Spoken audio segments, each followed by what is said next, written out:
මම හිතන්නේ ප්‍රථමයෙන්ම ස්තුතිවන්ත වෙන්න ඕනේ මේ රටේ ව්‍යසනයක් වෙච්ච අවස්ථාවේ ස්වේච්ඡාවෙන් ඉස්සරහට ඇවිල්ලා ජනතාවගේ ජීවිත ආරක්ෂා කරන්න මැදිහත් වෙච්ච සියලුම දෙනාට. අදටත් මේ අපි පාර්ලිමේන්තුවේ මේ මුණ ගැහෙන වෙලාවෙදිත් විහාරස්ථානවල පාසල්වල කඳවුරු තියෙනවා. මහා විහාරස්ථානයේ නායක හාමුදුරුවෝ පොඩි හාමුදුරුවරු දායක සභාව පාසලේ විදුහල්පතිවරු කාර්ය මණ්ඩලය ජනතාව ආරක්ෂා කරන්න කටයුතු කරනවා. ඒ වගේම තමයි රාජ්‍ය නිලධාරීන්. ග්‍රාම සේවක මහත්තයාගෙන් පටන් ගත්තම ප්‍රාදේශීය ලේකම්තුමා දක්වා, තුමිය දක්වා, දිසාපතිවරයා දක්වා, අමාත්‍යාංශ ලේකම්වරු දක්වා මේ වෙනකොට විශාල කාර්යයක් ඉටු කරනවා. හැබැයි අපි දැක්ක ආණ්ඩු පක්ෂයේ කතා ටික අහනකොට ඔබ මේ වර්ෂාව නාය යාම ගම් වතුර සාමාන්‍යීකරණය කරන්න උත්සාහ කරනවා. මිලිමීටර ගණන් ඉඳන් කියලා. මේ පස් කඳු වලට යට වෙලා නැති වෙච්ච ජීවිත ජල කඳකට අහු වෙලා නැති වෙච්ච ජීවිත මීට පෙරත් වෙලා තියෙනවා. ඒ හින්දා මේක එතරම් ප්‍රශ්නයක් නෑ කියන තැනට මතයක් හදන්න උත්සාහ කරනවා. ඒක සාධාරණ නෑ නියෝජක කතානායකතුමනි. අහිංසක මිනිස්සුන්ගේ ජීවිත නැති වෙලා තියෙනවා. පස් කඳු වලට යට වෙලා තියෙනවා. කුඩා දරුවෝ පවා. ඒකට වගකිය යුතු පුද්ගලයෝ කවුද කියලා හොයන්න ඕනේ. ඔබතුමාලා පූර්ණ නිගමනයකට ඇවිල්ලා ඉවරයි නිලධාරී කියලා. ඔබතුමාලා සම්පූර්ණයෙන් කතා කරන්නේ මේ නිලධාරීන්ට මේක ක්‍රියාත්මක වෙන්න තිබ්බේ නැහැ කියලා. නිලධාරී නෙවෙයිනේ මහජන ඡන්දේ පත් උනේ. රටේ ජනාධිපතිවරයා යටතේ තියෙන අමාත්‍යාංශය. විධායක ජනාධිපතිවරයාගේ විෂය. හැබැයි නිලධාරීන්ගේ මේ චෝදනාව ගහලා අඟ බේර ගන්න ලෑස්ති වෙන්න එපා. දැන් අනුරාධ මන්ත්‍රීතුමා මේ වෙලාවෙත් ගිහිල්ලා කතානායකතුමාට සිලෙක්ට් කමිටියක් කියලා ලිඛිතව බාර දුන්නා. විපක්ෂ නායකතුමා ඇතුළු මන්ත්‍රීවරු ගණනාවක් අත්සන් කළා. අපි හොයමු. මේකට වග කියන්න ඕනේ කවුද? වගකීම් පැහැරහැරියේ කවුද?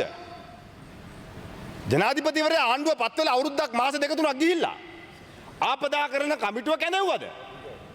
මේ කාල සීමාව ඇතුළත. මීට පෙරත් ගම් වතුරක් ආවා. මේකට සූදානම් වුණාද?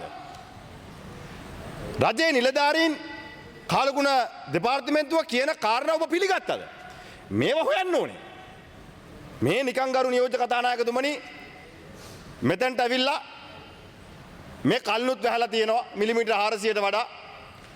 කල්නුත් 500ට වඩා වැස්සම නාය ගියා. 100ට වඩා මැරිලා තියෙනවා. ඒ අතේ මේ පාර හොඳයි. මේ ඒ කතාවලට නම් ගරු නියෝජ්‍ය කතානායකතුමනි ලෑස්ති වෙන්න එපා.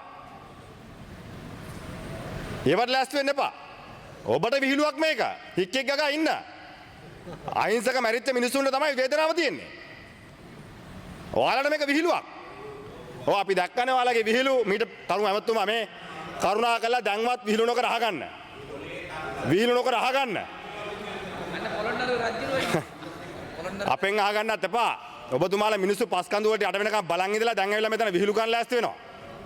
ගාන නියෝජ්‍ය කතානායකතුමනි. ඔබතුමාට මේ විපක්ෂයට චෝදනා කළා මේකත් බේර ගන්න පුළුවන් කියලා හිතනවා නම් වැරදිලා. අදටත් කඳුරු වල පාසල මිනිස්සු ඉන්නවා. මේ මිනිස්සුන්ට ගෙවල් දෙනවා කියලා ජනාධිපතිතුමා පාර්ලිමේන්තුවේ ලක්ෂ 50යි 100යි ටකරක් ගියාම 10ක් දෙනවා කිව්වා. දැන් ඔබතුමාලා අද වෙනකන් දැනුම් දුන්නාද ප්‍රාදේශීය ලේකම්වරුන්ට කොහොමද ඒකට ක්‍රියාත්මක වෙන්නේ කියලා? කොහොමද ආධාර දෙන්නේ කියලා? කොහොමද ඒ ජීවිත ගොඩනගන්නේ කියලා? හැබැයි ඔබතුමාලට හිතර දෙන දෙයක් කිව්වම ඒක හොයන්න පොලිසිය යවනවා. ජනාධිපතිතුමාට හරි ඇමතිවරයෙක්ගේ හිතර ඉදුණොත් ගරු නියෝජක කතානායකතුමනි පොලිසිය CID එක ඔක්කොම යනවා. හැබැයි අහිංසක මිනිස්සුන්ගේ ජීවිත නැති වෙලා තාමත් කඳුරු වල ජීවත් වෙන මිනිස්සුන්ගේ හිත හදන්න යන්න බෑ කාටවත්. ඒවට පොලිසි නෑ. ඒවට ආණ්ඩුත් නෑ. ඒවට බලන්නේ නිලධාරී. දැන් කොත්මලේ ගරු නියෝජක කතානායකතුමනි අපේ රම්බොඩ ගම්මාය නායක් ගියා. මොකද MBRගෙන් ගිහලා ලියුම දුන්නේ. ගෙවල් පැලිච්ච අයට කිව්වා ගෙවල් වලට යන්න. මිලිමීටර 50ට වැඩියෙන් වැස්සොත් පොඩක් බලා ගන්න. 100ට වැඩියෙන් වැස්සෝ පරිස්සම් වෙන්න 150ට වැඩියෙන් වැස්සොත් එන්න කියනවා. දැන් MBRග මිනිස්සුන්ට කියනවා. දැන් ඒක තනතුරු ඇඟවීම. නිලධාරීන්ගේ හිඟයක් තියෙනවා නම් ඒක පියවන්න ආණ්ඩුව කටයුතු කරන්න. නිලධාරී නෑ කිය හැමතැනම මිනිස්සු කඳවුරු වල දිගටම තියන්න ලෑස්ති වෙන්න එපා. නුවරඑළිය නානුවය ඩෙස්ෆෝඩ් එස්ටේට් එකේ දැන් වතු සේවකයන්ගේ ප්‍රශ්නයක් තියෙනවා. පහාම්පුත්තු එක්ක සාකච්ඡා කරන්න වෙනවා. මොකද බහුතරයක් ජනතාව තරුණ පරම්පරාව වතුල වැඩ කරන්නේ නැහැ නියෝජක කතානායකතුමනි. හැබැයි හාම්පුත්තු එක දින ගිවිසුම අනුව වත්තේ වැඩ කරේ නැත්තම් සහන ලැබෙන්නේ නැහැ. දැන් මේ මිනිස්සුන්ගේ ගෙවල් අනාරක්ෂිතයි නම් ඒ වෙනුවෙන් සාකච්ඡා කරන ආණ්ඩුව මැදිහත් වෙනවද? ඒ වෙනුවෙන් ආණ්ඩුව මැදිහත් වෙලා තියෙනවද? මේක එක වත්තක් විතරයි.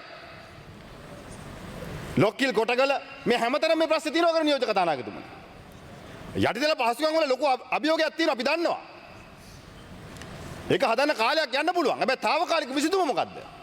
දැන් ඔබතුමාලා අහුවම කියනවා පාරවල් ටික හැදුවා දැන් හරි. ඔව් පස් ටික දෙපැත්තට කරලා තියෙනවා. අපි ඒකට චෝදනා කරන්නේ නැහැ. දැන් උඩුනුවර ආසනේ චූලබේ මධ්‍ය මහා විද්‍යාලේ ගමේ ඇත් එක තුලා පන්සලේ හාමුදුරුවොත් එක තුලා පාර බොහොම අරුන් හදාගත්තා. ඊයේ වර්ෂාවට ආය කඩාගෙන ගියා. දැන් ඒකත් වර්ෂාවට බැනලා ඇඟ බේර ගන්න පුළුවන්. දැන් මේ ජනතාව නැවත පදිංචි කරන්න ඔබේ සලස්ම මොකද්ද? ආයේ මේ පහුගිය ආණ්ඩුවලට වැස්සට නායාමට බයින්න එපා. දැන් ඔබතුමාලගේ පොළොන්නරුවේ අපේ පොළොන්නරුවේ රාජ්‍ය නායකයෙක් ඉන්න නිසා දැන් මේ කඩන් ගියා. වේල්ල. ඉතින් ඔබතුමාලා මොකද්ද ඒකට ගන්න පියවර? දැන් ගොවිතැන බලමුකෝ ඔබතුමාලාගේ ප්‍රදේශයේ මේ හැම තැනම ගොවි ගම්මාන පිටි විනාශ වෙලා තියෙනවා. ඔබතුමාලා කියනවා කිව්වට කටෙන්නේ ඔබතුමා රාජ්‍ය නායකයා හින්දා මම පිළිගන්නත් වෙන්න පුළුවන්. හැබැයි ඉතින් අවංක වෙන්න කරු ඇමතුමා දැන්වත් මේ අධිකරණ ඇමතුමා පේනවනේ හැරිලා බයින්න ඕනේ නැහනේ ඔහම. ඔබතුමා ඇත්ත කිව්වනම් ගරු නියෝජක කතානායකතුමනි මේ ගොවි ජනතාවගේ ගොවි බිම් විනාශ වෙලා ඉතිරි වෙච්ච අස්වැන්නවත් විකුණ ගන්න විදියක් නැත්නම්කට ඇවිල්ලා තියෙනවා. ඔබතුමාලා වන්දි දෙන්න කතා කරනවා. දැන් සල්ලි ඇහුවම දුන්නා කියනවා. හැබැයි මිනිස්සුන්ගේ අතර ගිහිල්ලා තියෙනවද? දැන් රුපියල් 25000 සමහර අයට ලැබිලා තියෙනවා. දැන් කොළොන්නා වාසනේ සමහරුන්ට හම්බෙලා තියෙනවා සමහරුන්ට හම්බෙලා නැහැ. 9000කට හම්බුනේ ඉතුරුට හම්බෙලා නැහැ. කොටසකට ගිහිල්ලා තියෙනවා. කරු නියෝජක කතානායකතුමත් කොළඹ දන්නවා. හැබැයි ගම්වලට එනකොට දැන් මේ නිවාස ප්‍රශ්නේ ඔබේ විසඳුම මොකද්ද? දැන් ජනාධිපතිතුමා කිව්වා ඉඩමකට ලක්ෂ 50ක් දෙනවයි කිව්වා. ඉඩමක් ගන්න. දැන් මේ 50 දෙන්නේ කවදද? සම්පූර්ණයෙන් ගේ විනාශ වුණොත් ලක්ෂ 100ක් දෙනවා කිව්වා. ඒ ලක්ෂ 100 දෙන්නේ කවදද? ඉඩමටයි නිවසටයි. දැන් මාසකටත් ළඟයි. දැන් ඔබතුමාලගේ ත්‍රිලියනයක මුදලුත් තියෙනවා නම් සල්ලිත් ළඟ තියෙනවා. සල්ලි දෙන්න බැරි කමක් නැහැ. දැන් අවසානයේ මොකක්ද වෙනව නියෝජක කතානායකතුමනි වෙන්නේ? ජනාධිපතිතුමා මෙතන ඇවිල්ලා කියනවා පාර්ලිමේන්තුවේ. හැබැයි නිලධාරීන්ට ලිඛිතව යන්නේ නැහැ. ග්‍රාම සේවක මහත්තයාගේ බලය ලැබෙන්නේ නැහැ. මිනිස්සු වට කරගන්නේ ග්‍රාම සේවක මහත්තයාව. මිනිස්සු කියලා මුදල් ඉල්ලන්නේ ප්‍රාදේශීය ලේකම්ගෙන්. ඒ අය දන්නේ නැහැ ජනාධිපතිතුමා පාර්ලිමේන්තුවේ කියන ඔක්කොම බොරු කියලා ඇත්ත කියලා. බොරු කියලා. මොකද ජනාධිපතිතුමාම කිව්වනේ පාර්ලිමේන්තුවේ මම ඇත්ත කියනවා. බොරු කියන්න ඕන පාර්ලිමේන්තුවේ කියන්නේ කියලා. ඒ තමයි දිස්ත්‍රික් කමිටුවට ගිහලා එක කතාවකුයි පාර්ලිමේන්තුවේ තව කතාවකුයි කිව්වා. Honorable Nama Rajapaksa, you have 2 more minutes. බොහොම ස්තුතියි කරු නියෝජක කතානායකතුමනි. ඒ හින්දා තමයි ඔබ තමුන්නාසලා ඇවිල්ලා පාර්ලිමේන්තුවේ එකක් කියලා එළිය තව එකක් කියන්නේ. දැන් අදටත් ගරු නියෝජක කතානායකතුමනි පාසල් වල පන්සල් වල ඉන්න ජනතාව නිවාස වලට යවන්න ඔබේ වැඩපිළිවෙල මොකද්ද? MBR එකෙන් ගිහිල්ලා වාර්තා දෙනවද? ඒ වාර්තා දෙන එකට ඔබ ආණ්ඩුවක් විදිහට ක්‍රියාත්මක වෙන්නේ කොහොමද? ආණ්ඩුවක් විදිහට ගන්න උත්තරය මොකද්ද? පාසල් යන දරුවාට රුපියල් 15000 දෙනවකෝ නිල ඇඳුම් ගන්න. 25000 කියලා පටන් ගත්තා. අපි 25000 හරි 15000 කියමුකෝ. ඒක දෙන්නේ කවදද? දැන් අග්‍රාමාත්‍යවරයා ඉස්කෝලේ පටන් ගන්න නියෝග කරලා තියෙනවා. දැන් ළමයිට නිල ඇඳුම් නැහැ. උපකරණ වල හිඟයක් තියෙනවා. අපි පුළුවන් විදිහට කට්ටිය එකතු කරලා දෙනවා. මේක නෙවෙයිනේ. දැන් ආණ්ඩුවේ යම් පොරොන්දුවක් වුණා නම් ඒ පොරොන්දුව ඉෂ්ට කරන්න ඕනේ. දැන් සමහර මේ ආණ්ඩුවේ ඇමතිවරු ඉන්නවා පස බල්ලා මේක තල්ලා හදන්න පුළුවන් අය. ගමේ හැමෝටම බෑනේ කරන නියෝජක කතානායකතුමනි ඕක. දැන් සමහර තැන් වලට මේ ආණ්ඩුවේ ඇමතිවරු යවුවා මේ කට්ටිය බලලා මෙතනට පස් දාලා තලන්න ඕනේ, මෙතනට බෝක්කු ගහන්න ඕනේ, මෙතනට මුක්කු ගහන්න ඕනේ, කෙමිකල් ගහන්න ඕනේ කියලා කියන්න පුළුවන් විද්‍යාත්මක දැනුමක් තියෙන අය ඉන්නවා. හැබැයි අපි එහෙම දැනුමක් නැහැ අපිට. අපි ඒක MBR එකේ නිලධාරීන්ගෙන් එන්ජිනේරුවන්ගෙන් තමයි අපි අහන්නේ කරන නියෝජක කතානායකතුමනි. මේ පැත්ත බලලා hina වෙන්න එපා හොඳ නැහැ. අපි එහෙම තමයි අහන්නේ. ඉතින් හරි ගරු නියෝජක කතාන දැන් මේකට මොකද විසඳුම? ඒ හින්දා අපි ඔබෙන් ඉල්ලන්නේ. ඔබේ අපේ දේශපාලන ප්‍රශ්නේ පස්සේ බේරගන්න. ඒවා පස්සේ බේරගමු. Honorable Namal Rajapaksa, your time is up. මට තප්පරයක් දෙන්න කවුරු යුද කරා විනාඩියම අවසන් කරනවා. ඒක පස්සේ බේරගන්න. හැබැයි මේ වෙලාවේ මේ අවතන් කඳුරු වලින් ජනතාව ගෙවල් වලට යවන්න අවශ්‍ය වැඩ පිළිවෙල ක්‍රියාත්මක කරන්න. ජනතාව ගොවි බිම් වලට හානි වෙච්ච ගොවියට මොකද්ද ඔබ දෙන සාධාරණ ඔබ දෙන උපකාරය ඔබේ වැඩ පිළිවෙල මොකද්ද කියලා කියන්න. අක්කරේට ඉල්ලපු ලක්ෂ දෙනවද? නැද්ද? කියන කාරණේ පිළිබඳව කියන්න.